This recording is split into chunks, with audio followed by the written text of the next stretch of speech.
Hello and welcome to another edition of It's About Money. I'm Nannette Nocon and thank you for joining us. I'm very excited to have our guest here today, Deb Cleveland. She's a real estate developer and entrepreneur. Deb, thank you so much for being here. Thank you, Nannette, for asking me. I'm really honored. Yeah, it's great. We're going to have a lot of great conversation. So let's begin with how you started in the business. Oh my goodness, that's such a great question. And it was almost 4 decades ago. I found myself as a single parent and I was working a straight commission job. I had left a really difficult marriage and I truly felt broken. And I just spent some time collecting myself, like, what do I want to do next? So I bought a rundown house. I hired my dad, Norm, to help me fix it up. And then I started a small business out of my spare bedroom, and that grew into a $2 million company within 5 years. And while I started making money, I thought, I get these divine downloads. And the divine download this time was, you're making money, but you're not building wealth. So I went on this journey around what is wealth? You know, how do you create wealth? Because I started making money. And I looked at 401ks, sub-IRAs, savings, CDs. At the time, this is 4 decades ago, before there was computers and cell phones. And I had a lot of talks with bankers. And because I had single parented my son, I had started a small business from scratch. I'm a high school educated gal. No one talked to me about real estate investing. And when I sat and thought about it, all the friends that I had that were successful owned real estate. So then I did a deep dive into reading every book I can get my hands on about real estate investing. And I began. And I thought, if I can raise a child on my own and build a business from scratch, how difficult could it be? And it was quite easy. Wow, that's great. Quite a testimonial. That's wonderful. So I want to talk and hear about your philosophy of being a sacred steward. What does that mean? Oh my goodness, I'm so glad you asked me that. I really believe we're all sacred stewards.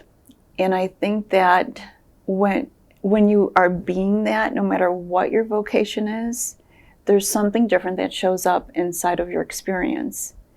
And I think where we have greatest access to that for ourselves is when we really realize the God-given gifts that we've been given this lifetime, and we connect them to a vocation that's in alignment with that. And I don't care if it's a mom, and that's her divine sacred stewardship this lifetime, or if it's a baker, or if it's a contractor, or if it's a real estate developer, investor. It's just like, this was my calling. Like, this was a divine appointment for me this lifetime, and I've completely lived into it, and I'm so fortunate. I feel so blessed by it. Yeah, that's beautiful. I feel the same way. I've been in business for over 40 years, and I believe in alignment. So you just have to align what the person you're helping out with and the solutions you're offering, and it's great. So thank you for sharing that. I've never heard of sacred steward, but I love that. So thank you for sharing. So tell us about the types of properties you work with. Oh my goodness. So I have this, I would call it frequency. And it's women's intuition. So when I go into an area, like the last 17 years, I've been helping Geneva, New York turn the city around. And when I got there, what I looked at was, what I felt was, what's missing is first-time home buyer market. So people would come to Geneva, they'd want to work at Homebuyer or one of the vineyards, and they couldn't find a home that didn't need massive renovations. So we had an opening in the market, and I fit it, because I wanted to focus on renovating and helping Geneva, New York turn itself around. So I always focus on first-time home buyer properties, because I feel like I can give the biggest, highest quality to that audience, and it's just a real feel-good, for me. Sure. And then also what I look at is, where are the areas that are depleted, and typically they're overrun with slumlords. And how can I make a difference in those areas? Like, what's driving that? And in Geneva, New York, it was a huge issue there, because the students that come from well-heeled families, parents were very upset because of the housing that was available when I got there 17 years ago. So I just looked at, I didn't really want to get back into being a landlady again. I'd been a landlady for over 19 years in Rochester, took a few years off, and then I was called by God again to follow my intuition and do my divine appointment. And that's how I ended up in Geneva, New York in a blizzard. Oh. And I was like, oh no, not Geneva, New York. And it was like, oh yes, Geneva, New York.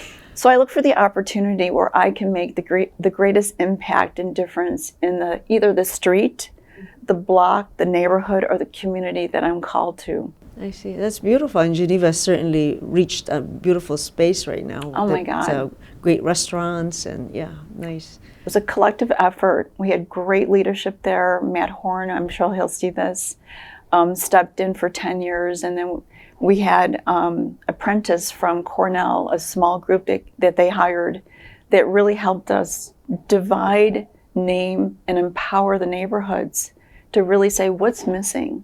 You know, what do we need to do to turn this pocket around? Like, what do you think's missing? And it was like a coalition in all these little neighborhoods. I mean, I was actually interviewed on NPR with Matt Horn about how did this miraculously happen in this little city?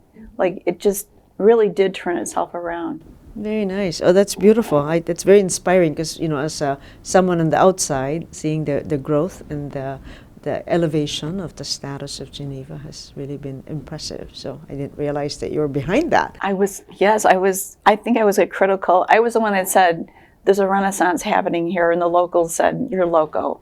Yeah, oh, I love it. I love it. So the Finger Lakes region is your area of focus right now, or has it been Rochester and then Geneva?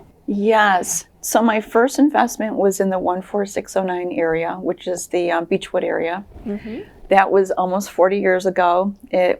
Beechwood it's another one of those areas that really turned around.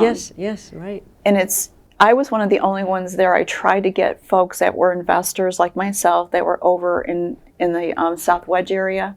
My first rental property was on the corner of Comfort and South, and I owned that little building for 18 years. Oh, okay. And that was my taste of what it takes to it takes a village of investors and people that really care.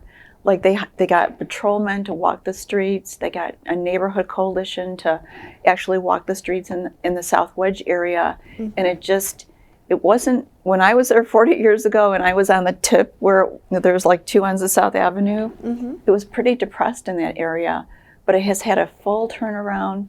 And then I was invited into the neighborhood of the arts, mm-hmm. And that's where Paul Kramer and that whole group and Doug Rice really got behind. It's when entrepreneurs get behind a neighborhood, mm-hmm. And then they select investors to come join them.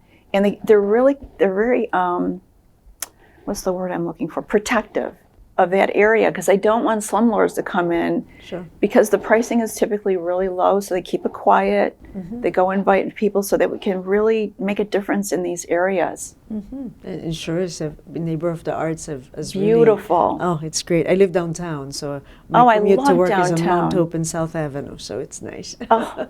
So thank you for your role in that. That's beautiful. That's wonderful. So in addition, you're flipping houses, you have rental properties, and it's across upstate New York then that you... So pretty much in Geneva, in the Finger Lakes area. I'm just starting. The mayor of Waterloo invited me to that area to start investing to see if I could help that city turn around. So I'm doing my first 2 renovations, and I have one of my mentoring clients, a woman that's doing her first renovation there. So that might be the next town that I really focus on. But Rochester was my first. I love Rochester. Like it's got my heart here. And I have fallen in love with the Finger Lakes. Yeah, that's good. We live in a beautiful area, don't we? We do. Oh my God. People don't realize it until you leave Rochester, what we have here. Right. Easy to get around, the one thing, and you got lots of choices. You do. It's so nice. And it's small enough that you could actually make connections. So like, oh, you know them, and you make all the connections. So it's beautiful. That's great. Well, thank you for your role in that. So, how do you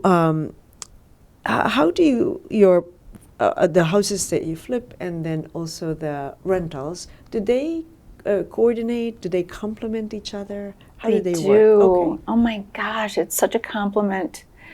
So typically when I work with a woman, she wants to fix and flip.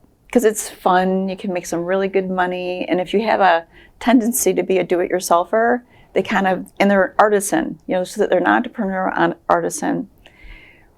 Once these mostly retirees do their first renovation, because they're so smart, they realize like they fall in love with that neighborhood. Mm-hmm. I should keep it because I borrowed the money from my 401k and I'm not really making that much right now in that, or I can expand what I'm making in my 401k. They do a self-directed. Sure.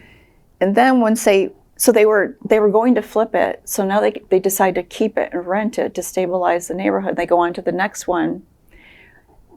So how it complements each other is that you need a contractor or a maintenance person to help you maintain your properties ongoingly.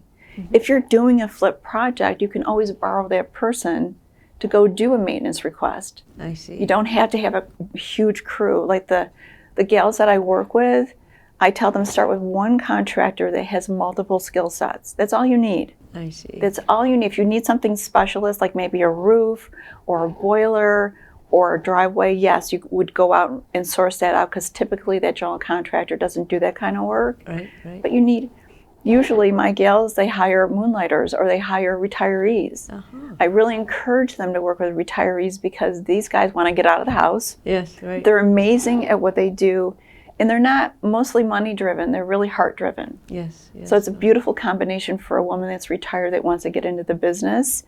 I tell her, just do one for fun. Yeah. Right. Just do one for fun. And see how it goes. Yeah. Very nice. Well, this is great. We're going to take a short break. Learned a lot here, Deb Cleveland, for the things that you're doing. So then the next segment will focus about your mentoring part with the women. So thank you. This has been delightful. Thank you. We'll just take a short break. And I'm Nannette Nocon. It's about money, and I'm with Deb Cleveland. We'll be right back. We come from a long line of farmers, and there's a sense of pride with being part of these multi-generational businesses. But there's also a significant amount of pressure. My senior year of high school, my dad made the decision that this world no longer needed him in it. I don't know if he was overwhelmed by the bills and checks that weren't going to be coming in because of the strawberries dying off, but it breaks my heart that my dad made a permanent decision for a temporary issue. Don't feel like you have to go through it alone. Farmers have to take care of their physical and their mental health, because what's a farm without a farmer? In the mornings, that's my time. Watching the sun come up, I can have a cup of coffee and exercise if I want to. It helps me start the day with a sense of gratitude. Yay! Every day is a new opportunity. Don't forget to check in on yourself. Love, your mind. And we're back. I'm Nannette Nocon. It's about money, and I'm delighted to have Deb Cleveland here with me. She's a real estate developer and entrepreneur. So, Deb, thank you. Appreciate you really being here. Thank you. It's an honor. So talk to me about the mentorship that you've done with women. You talked about briefly in the first part of our segment today, but talk about how you you must have a lot of clients that, or how do you do it? Yes, it's a good question. So what I discovered with anyone that wants to get involved in real estate, and it could be a retired gal, it could be somebody that has a real affinity for real estate, or they could be an entrepreneur or a career person, but there's an affinity that they have. It's a natural affinity. They want to own real estate. What they don't have typically, where they could get in trouble or get in the weeds in real estate, is they don't start out with a clearly defined plan.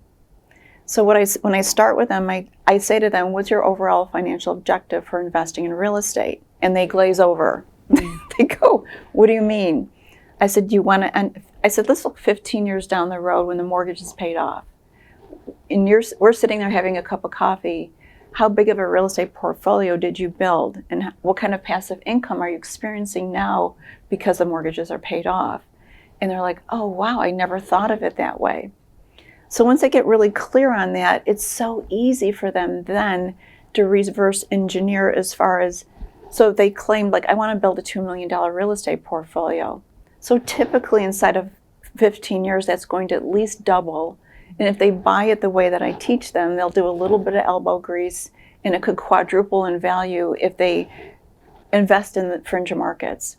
Because fringe markets you can burgeon into, I call them C markets, into a B market over time, especially if you bring a contingency along with you, other investors, and you all burgeon at the same time. Because that A market will always be A, B will be B once it's B, but the C can become B, and C can become, it's like how it moves. I see. And then the value of the property goes up. So once they get clear on their financial objective, we look at, okay, where do you want to invest? What type of property do you want to own? What kind of tenant base do you want to work with? So once they get that all clear, they're like, when they go out shopping now, they're like so crystal clear. I want to work with Section 8 women. I want to work in C markets. I want to only buy duplexes because that property seems like it would be very fitting for a single gal with 2 or 3 kids. And Nannette, I had 87 Section 8 women for almost 18 years that I rented to. So I became an expert at serving them as my tenant. I knew their needs, I knew their challenges, I knew that they had a lot of emotional deregulation that I had to deal with because of their lifestyles. And I love these women. Like, there was a tenant I had that called me 2 years ago, and we both just cried on the phone. Because she was with me for the first 5 years I owned the property, and we had these conversations every month. She'd drop off her rent at the office, and I'm like, April, how's it going? I just love this woman. And the day that I walked into that property, oh my God, I hope I don't start crying. She's standing there. Her 2 girls are up against her legs, and she's got her arms over them like this, like a protective bear. And she's looking at me, and the house is in ruins. Like she's running from a slumlord. And I'm going around, I'm going, this is leaking, this is cracked, this is broken, the floor is chipping, there's this. And the tears ran down. She goes, please don't call code. She goes, I'll get blackballed, I'll never be able to rent again, I won't be able to find housing. And it changed me.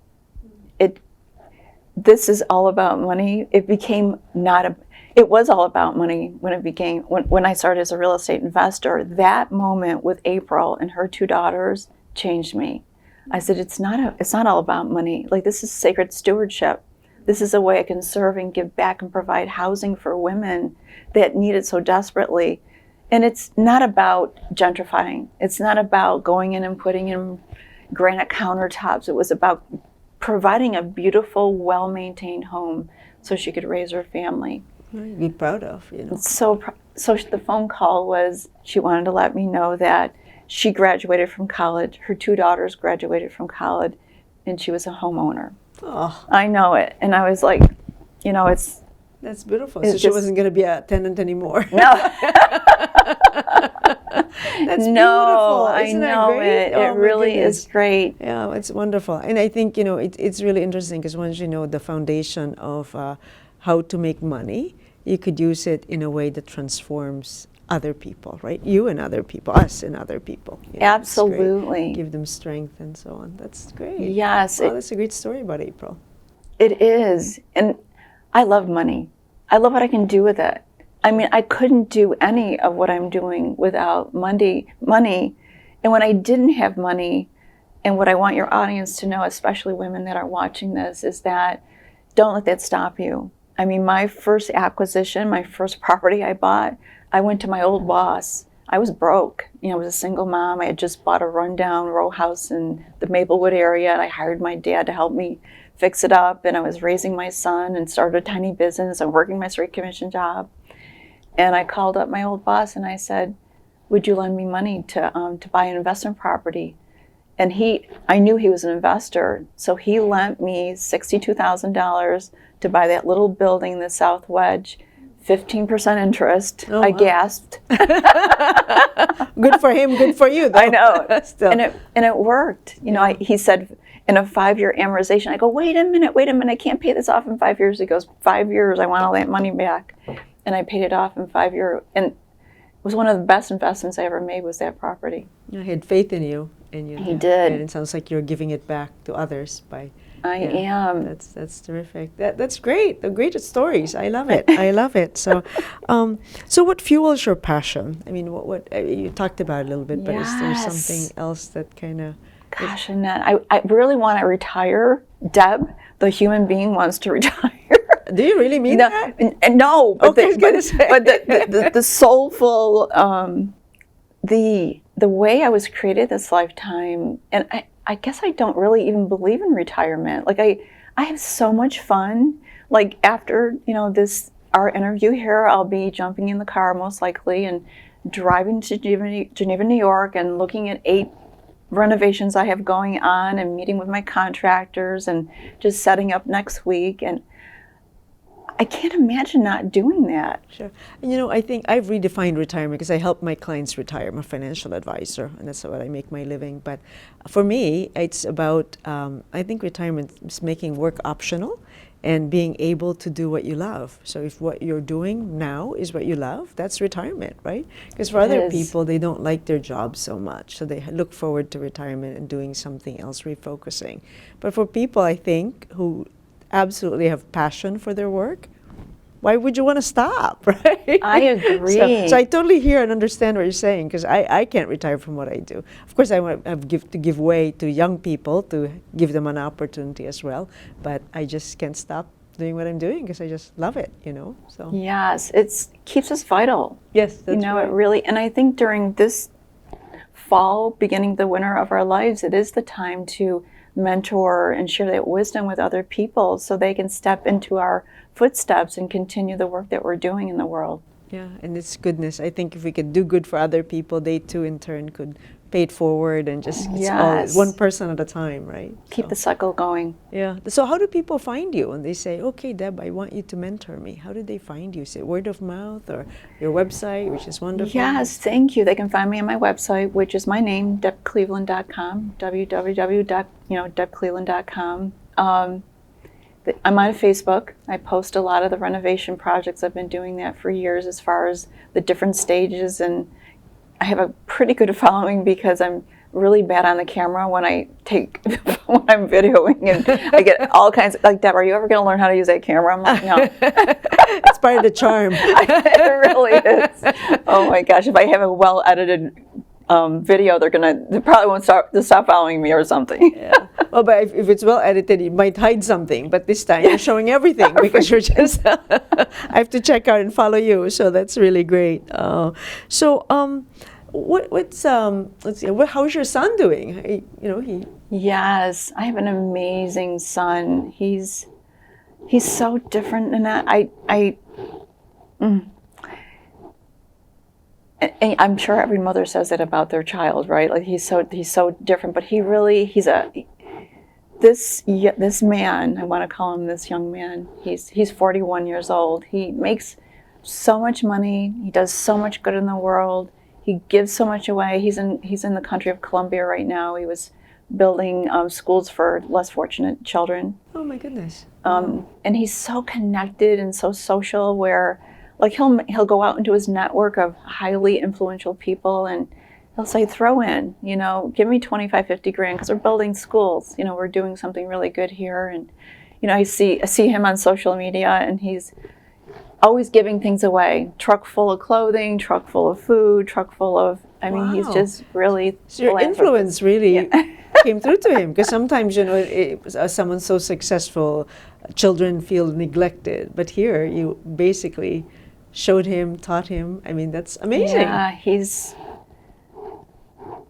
amazing. He really is amazing. I learned a lot from him. Like, he's been my best teacher in life. He's so loving, so giving, so kind, so interesting, so smart, very enterprising. And that's what he really stands for in the world. For, like, if you're not the kind of person you're not cut from the cloth to go into college, it doesn't mean you can't be successful. Of course not.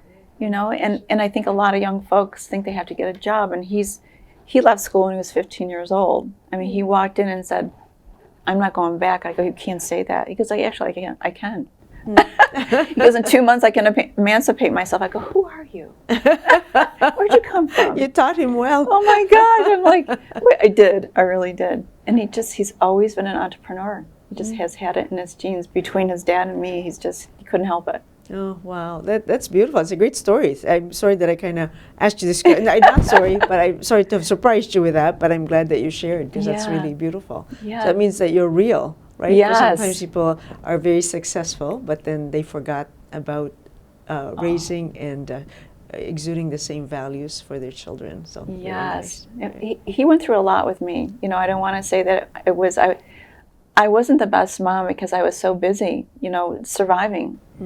And then I became the most amazing mom on the planet because I decided, like, I really got, like, this, I need to have integrity with my son and my business.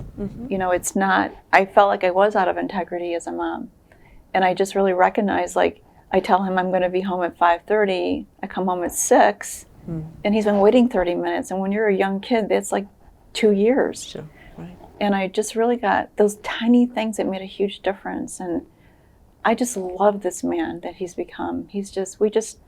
It's a remarkable relationship I have with him now. No, that's great. I mean, to recognize that's something that you needed to do to align it, right? And, It is. And something I'm sure he recognizes that you've made a wonderful effort. That's great. Thank you. Your story is so inspiring. It's great. I mean, people say, oh, money is the root of all evil. And I say, no, it's the love of money that is the root of all evil. Yes. Because we need money to eat. We need money for shelter. We need money to help other people.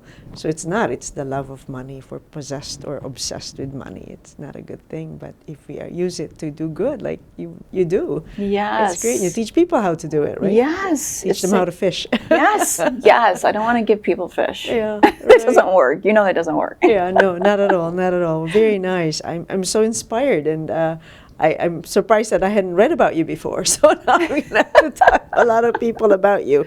So that's great. Thank you. So thank you for sharing your sacred stewardship, and that's all the ideas and they say success is measured by the distance one comes from, so when they came from to where they are. And certainly you've been a tremendous success. So. Yes, thank you. It's been a glorious experience. Yeah. Anything else? Thank you. You're welcome. Anything else you'd like to share with our audience about philosophy that you might have? Yeah. Listen to your heart. You know, if you're in a job that doesn't feel like it's in divine alignment for where you want to put your 8 to 10 hours a day, look to see what that is for you. Like, be willing, have the courage to step out in faith and at least start something part-time to see if it's more in alignment with, maybe that ends up being your full-time. When I talk with people, the thing they say not the most is, you are such an inspiration. And it's because I can see people's greatest potential, and I'm able to, like, get them to see it and bring it out of their heart so they can actually live into it. What a gift. That's nice. Very it's nice. And you're right. A side gig could be something that gets bigger, right? Yes, So if like you're not fulfilled with what you're doing, try something. And even if you are, it's always good to try something else and see how it goes. You never know what kind of wonderful thing comes out of it. So, very nice. Well, Deb Cleveland, it's been a delight talking with you. I'm so inspired. I appreciate you making the time. I know you've got a very busy schedule, so being here at my show is remarkable. So thank you. Oh my God, thank you. I really appreciate you welcoming me here. Thank you. And thank you, our guests, for joining us. I'm Nannette Nocon. My guest was Deb Cleveland, who's a real estate developer and entrepreneur. Joy to have her. Until next time, it's about money.